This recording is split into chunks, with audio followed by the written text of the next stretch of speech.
ಅದೇ ನಾನು ನಮ್ಮ ತಂದೆ ಬಿಸ್ನೆಸ್ ನೋಡ್ಕೋತಾ ಇದ್ದೆ, ವೈಫ್ ನನಗೂ ಸಪೋರ್ಟ್ ಮಾಡ್ತಾಯಿದ್ರು ಬಿಸ್ನೆಸ್ಸಲ್ಲಿ. ಸಪೋರ್ಟ್ ಮಾಡ್ತಾಯಿದ್ರು. ನನಗೆ ಏನು ಅನ್ನಿಸ್ತು ಅಂದರೆ ಇವರು ಒಂದು ಬಿಸ್ನೆಸ್ ಮಾಡ್ಬೋದು, ಇವ್ರಿಗೂ ಒಂದು ಆಸಕ್ತಿ ಇದೆ, ಇವರು ವೆಲ್ ಎಜುಕೇಟೆಡ್ ಆಗಿದ್ದಾರೆ, ಇಂಜಿನಿಯರಿಂಗ್ ಮುಗಿಸಿದ್ದಾರೆ. ಸೊ ಅವರಲ್ಲೂ ಒಂದು ಇದಿತ್ತು, ನಂದು ಅಂತ ಒಂದು ಬಿಸ್ನೆಸ್ ಇರಬೇಕು ಅಂತ ಅವರು ನನಗೆ ಹೇಳ್ಕೊಂಡ್ರು. ಓಕೆ ಬಿಸ್ನೆಸ್ ಮಾಡೋಣ ಅಂತ ಹೇಳಿ ಡಿಸೈಡ್ ಮಾಡಿ ಯೋಚನೆ ಮಾಡಿದಾಗ ನಮ್ಮ ಅಕ್ಕಪಕ್ಕ ನಾವು ನೋಡಿದ್ದಲ್ಲ, ನಾವು ಎಲ್ಲರೂ ಅವರ ಕಸಿನ್ಸ್ ಆಗಲಿ ನನ್ನ ಕಸಿನ್ಸ್ ಆಗಲಿ ಎಲ್ಲರೂ ಗಾಣ ಹಾಕ್ಕೊಂಡಿದ್ರು, ಬಟ್ ಮಿಷಿನ್ ಗಾಣ ಹಾಕ್ಕೊಂಡಿದ್ರು.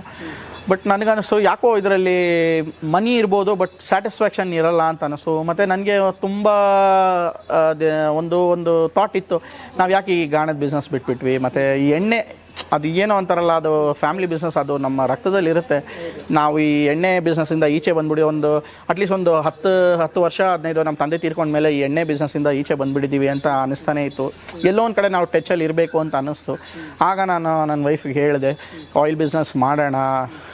ಅದೇ ಆಯಿಲ್ ಬಿಸ್ನೆಸ್ ಮಾಡೋಣ ಅಂದಾಗ ಈ ರೋಟ್ರಿಗೆ ಹೋಗೋಣವಾ ಇಲ್ಲ ಎತ್ತಿನ ಗಾಣಕ್ಕೆ ಹೋಗೋಣವಾ ಅಂತ ಹೇಳಿದಾಗ ಸ್ವಲ್ಪ ಡಿಫಿಕಲ್ಟ್ ಇರುತ್ತೆ. ಬಟ್ ನಾವು ಎತ್ತಿನ ಗಾಣಕ್ಕೆ ಹೋಗೋಣ ಅಂತೇಳಿ ನಾನು ಅವ್ರಿಗೆ ಸಜೆಸ್ಟ್ ಮಾಡಿದೆ.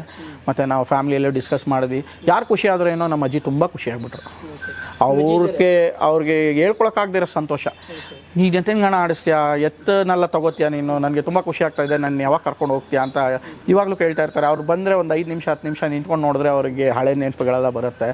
ಅವ್ರಿಗೆ ತುಂಬ ಖುಷಿ ಆಗುತ್ತೆ. ಎತ್ತಿನ ಗಾಣ ನನ್ನ ಮಗ ಮಾಡಲಿಲ್ಲ, ನೀನು ಮಾಡ್ತಾ ಇದೆಯಾ, ನನಗೆ ತುಂಬ ಖುಷಿ ಆಗ್ತಾಯಿದೆ. ನೀನು ಎತ್ತಿನ ಗಾಣ ಮತ್ತೆ ಮಾಡ್ತಾ ಇರೋದು ನನಗೆ ತುಂಬ ಸಂತೋಷ ಆಗ್ತಾಯಿದೆ. ನೀನು ಮಾಡು ಇದನ್ನು, ನಾನಂತೂ ನಿನಗೆಲ್ಲ ಹೇಳ್ಕೊಡ್ತೀನಿ, ನಿಂಗೆ ಹೆಂಗೆ ಮಾಡಬೇಕು ನಾನು ಹೇಳ್ಕೊಡ್ತೀನಿ. ನಾನು ಆ ಕಾಲದ ಬಿಸ್ನೆಸ್ಸು ಹೆಂಗೆ ಮಾಡ್ತಾಯಿದ್ವಿ, ಹೆಂಗೆ ಗಾಣ ಆಡಿಸ್ತಾಯಿದ್ವಿ, ಹೆಂಗೆ ಎತ್ತು ನೋಡ್ಕೋತಾ ಇದ್ವಿ, ಎಲ್ಲ ಹೇಳ್ಕೊಡ್ತೀನಿ, ನೀನು ಧೈರ್ಯವಾಗಿ ಮಾಡುವಂಥ ಫಸ್ಟ್ ಪ್ರೋತ್ಸಾಹ ಕೊಟ್ಟಿದೆ ಅವರು. ನಮ್ಮ ತಾಯಿ ಯೋಚನೆ ಮಾಡಿದ್ರು, ಹೆಂಗೆ ಅಡ್ಜಸ್ಟ್ ಮಾಡ್ತೀಯಾ, ಲೇಬರ್ ಹೆಂಗೆ ಅಡ್ಜಸ್ಟ್ ಮಾಡ್ತೀಯಾ, ಎತ್ತು ಹೆಂಗೆ ನೋಡ್ಕೋತೀಯಾ, ನಿಮಗೆಲ್ಲ ಅಭ್ಯಾಸ ಇಲ್ಲ, ತುಂಬ ಗ್ಯಾಪ್ ಆಗಿಬಿಟ್ಟಿದೆ, ನೀವೆಲ್ಲ ಎತ್ತು ನೋಡಿದ್ರೆ ಎದುರ್ತೀರಾ, ಹೆಂಗೆ ಮಾಡ್ತೀರಾ ಅಂತ. ಇಲ್ಲ ಅಜ್ಜಿ, ಆಮೇಲೆ ಇಲ್ಲ ಏನು ಎಲ್ಲನೂ ನಾವು ನೋಡ್ಬೋದು, ಮಾಡ್ಬೋದು, ನಮ್ಮ ಬಿಸ್ನೆಸ್ ಇದು, ನಿಮ್ಮ ರಕ್ತದಲ್ಲೇ ಇದೆ, ಇದು ನಿಮಗೆ ಈಸಿಯಾಗಿ ಆಗುತ್ತೆ, ಇದು ಟ್ರೈ ಮಾಡಿ, ಸ್ಟಾರ್ಟ್ ಮಾಡಿ, ಧೈರ್ಯವಾಗಿ, ಒಳ್ಳೆಯದಾಗತ್ತೆ ಅಂತೇಳಿ ಅವರೇ ನಮಗೆ ತುಂಬ ಪ್ರೋತ್ಸಾಹ ಮಾಡಿದ್ದು. 1 by 1 ಸ್ಟಾರ್ಟ್ ಮಾಡಿದ್ವಿ. ಫಸ್ಟು ಗಾಣ ಪರ್ಚೇಸ್ ಮಾಡಿದ್ವಿ. ನಾವು ನಾಮಕ್ಕಲ್ಲೋಗಿ ಅಲ್ಲಿ ಒಂದು ಒಳ್ಳೆ ಇದನ್ನು ಹುಡುಕಿ, ಅಥೆಂಟಿಕ್ ಪ್ಲೇಸ್ ಹುಡುಕಿ, ಅವರು ಇದ್ರೆ ಈ ಬಿಸ್ನೆಸ್ಸಲ್ಲೇ ಆಲ್ರೆಡಿ ಅಳವಡಿಸ್ಕೊಂಡಿರೋರು, ಒಂದು 4-5 ಇಯರ್ಸ್ ಎಕ್ಸ್ಪೀರಿಯನ್ಸ್ ಇತ್ತು ಅವ್ರ ಹತ್ರ. ಸೊ ಅವ್ರ ಹತ್ರ ನಾವು ಗಾಣಕ್ಕೆ ಆರ್ಡರ್ ಮಾಡಿ ನಾವು ಅವ್ರ ಹತ್ರ ಗಾಣಕ್ಕೆ ಪರ್ಚೇಸ್ ಮಾಡಿದ್ವಿ. ಅಲ್ಲಿ ಪರ್ಚೇಸ್ ಮಾಡಿ ನಮಗೆ ಬಂದು ಸೇರೋಕ್ಕೆ ಒಂದು 2 months ಆಯಿತು. ನಾವು ಆರ್ಡ್ರ್ ಮಾಡಿ ನಾವು 40 days ಟೈಮ್ ಕೇಳಿದ್ವಿ, ಅವ್ರು 2 months ಮಾಡಿದ್ರು. ನಾವು ಅಲ್ಲಿಂದ ಆಮೇಲೆ ಟ್ರಾನ್ಸ್ಪೋರ್ಟಲ್ಲಿ ಹಾಕಿ ಇಲ್ಲಿ ತೊಗೊಬಂದು ಇಲ್ಲಿ ಶಿಫ್ಟ್ ಮಾಡಿ, ಮತ್ತು ಅಲ್ಲಿಂದನೇ ಲೇಬರ್ಸ್ ಬಂದಿದ್ದರು ಇದನ್ನು ಫಿಕ್ಸ್ ಮಾಡಿ ಕೊಡೋಕ್ಕೆ. ಲೇಬರ್ಸ್ ಬಂದು ಅವರು ಎಲ್ಲ ಇದಕ್ಕೆ ಹೆಂಗೆ ಫಿಕ್ಸ್ ಮಾಡೋದು ಎಲ್ಲ ಮಾಡಿ, ಅವರು ಒಂದು 2 days ಇದ್ದು ಫಿಕ್ಸ್ ಮಾಡಿ ನಮಗೆ ಟ್ರೈನಿಂಗ್ ಕೊಟ್ಟು ಹೆಂಗೆ ಆಡಿಸ್ಬೇಕು ಅಂತ ಎಲ್ಲ ಟ್ರೈನಿಂಗ್ ಕೊಟ್ಟು, ಅವ್ರ ಎಕ್ವಿಪ್ಮೆಂಟ್ಸ್ ಎಲ್ಲ ತಂದಿದ್ರು, ಇದೆಲ್ಲ ಹೆಂಗೆ ಯೂಸ್ ಮಾಡೋದು, ಗಾಣ ಕ್ಲೀನ್ ಮಾಡೋದು ಹೆಂಗೆ, ಗಾಣದಿಂದ ಆಯಿಲ್ ಎಕ್ಸ್ಟ್ರಾಕ್ಟ್ ಮಾಡೋದು ಹೆಂಗೆ, ಎಲ್ಲ ಟ್ರೈನಿಂಗ್ ಮಾಡಿ ಒಂದು 2 days ಎಲ್ಲ ಟ್ರೈನಿಂಗ್ ಮಾಡಿ ಹೇಳ್ಕೊಟ್ಟು ಎಲ್ಲ ಪ್ರಾಡಕ್ಟ್ಸ್ನೂ ಆಡಿಸಿ ತೋರಿಸಿದ್ರು. ಕೊಬ್ಬರಿ ಆಗಲಿ ಕಡಲೆಕಾಯಿ ಆಗಲಿ ಎಲ್ಲ ಆಡಿಸಿ ತೋರಿಸಿದ್ರು. ನಾವು ಅವ್ರು ಬರುವಾಗ ಹೇಳಿಬಿಡಿದ್ರು, ಎತ್ತು ತೊಗೊಂಡು ಡೈಲಿ ನೀವು ಎತ್ತನ್ನು ಗಾಣಕ್ಕೆ ರೌಂಡ್ ಅಟ್ಲೀಸ್ಟ್ ಸುಮ್ಮನೆ ಯಾರು ರೌಂಡಾಗಿ ಸುತ್ತಿಸ್ತಾಯಿರಿ. ಯಾಕಂದರೆ ಎತ್ತು ಬಂದು ಇದಕ್ಕೆ ಅಭ್ಯಾಸ ಆಗಿರುತ್ತೆ, ಗದ್ದೆ ಒಳಕ್ಕೆ ಅಭ್ಯಾಸ ಆಗುತ್ತೆ, ಅದರಲ್ಲಿ ಸ್ಟ್ರೈಟ್ ಹೋಗುತ್ತೆ, ಸ್ಟ್ರೈಟ್ ಬರುತ್ತೆ. ಸೊ ಈ ರೌಂಡಾಗಿ ಸುತ್ತೋದಕ್ಕೆ ಅಭ್ಯಾಸ ಮಾಡಿಸಿ ಅಂತ ಹೇಳಿದರು. 1 ವಾರ 10 ದಿನ ನಾವು ಬರೀ ಸುಮ್ಮನೆ ಈ ಗಾಣದಲ್ಲೇ ರೌಂಡ್ ಓಡಿಸ್ತಾನೇ ಇದ್ವಿ. ರೆಡಿ ಆಯಿತು. ಆಮೇಲೆ ಅವ್ರಿಗೆ ಫೋನ್ ಮಾಡಿ ಬಂದು ಅವರು ಎಲ್ಲ ಟ್ರೈನಿಂಗ್ ಅಲ್ಲಿ ಮಾಡಿಕೊಟ್ಟು ಹೋದರು.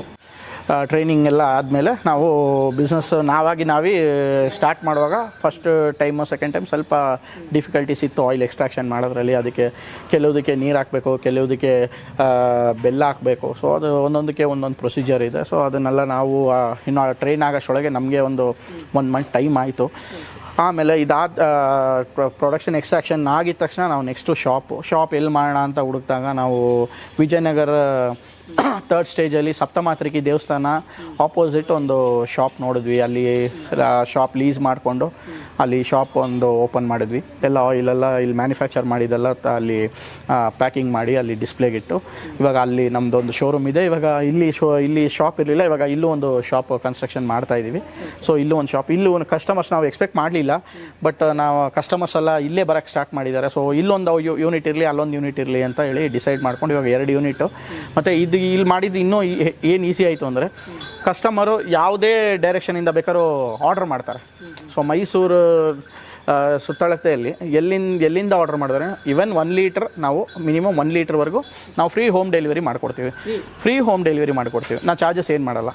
ಡೆಲಿವರಿಗೆ ಏನು ಚಾರ್ಜಸ್ ಸರೌಂಡಿಂಗ್ ನಾವು ಎಲ್ಲ ಏರಿಯಾದಲ್ಲೂ ಕೊಟ್ಟಿದ್ದೀವಿ. ಎಷ್ಟು ರಿಂಗ್ ರೋಡ್ ಒಳಗೆ ಎಲ್ಲ ಕೊಟ್ಟಿದ್ದೀವಿ. ರಿಂಗ್ ರೋಡು ದಾಟಿ ಅಂದರೆ ರಮಾಬಾಯಿ ನಗರಕ್ಕೆ ಎಲ್ಲ ಕೊಟ್ಟಿದ್ದೀವಿ. ಆದಷ್ಟು ನಮ್ಗೆ ಆರ್ಡರ್ಸ್ ಮೈಸೂರಲ್ಲಿ ಬಂದಿದ್ದು ಎಲ್ಲ ಡೈರೆಕ್ಷನಲ್ಲಿ ಕೊಟ್ಟಿದ್ದೀವಿ. ಯಾಕಂದರೆ ಇದು JP ನಗರ ಈ ಸೈಡ್ ಆಯಿತು, ವಿಜಯನಗರ ಆ ಕಡೆ ಆಯಿತು. ಆ ಕಡೆ ಅಂದರೆ ಆ ಕಡೆಯಿಂದ ಡಿಸ್ಪ್ಯಾಚ್ ಮಾಡ್ತೀವಿ, ಈ ಕಡೆಯಿಂದ ಡಿಸ್ಪ್ಯಾಚ್ ಮಾಡ್ತೀವಿ.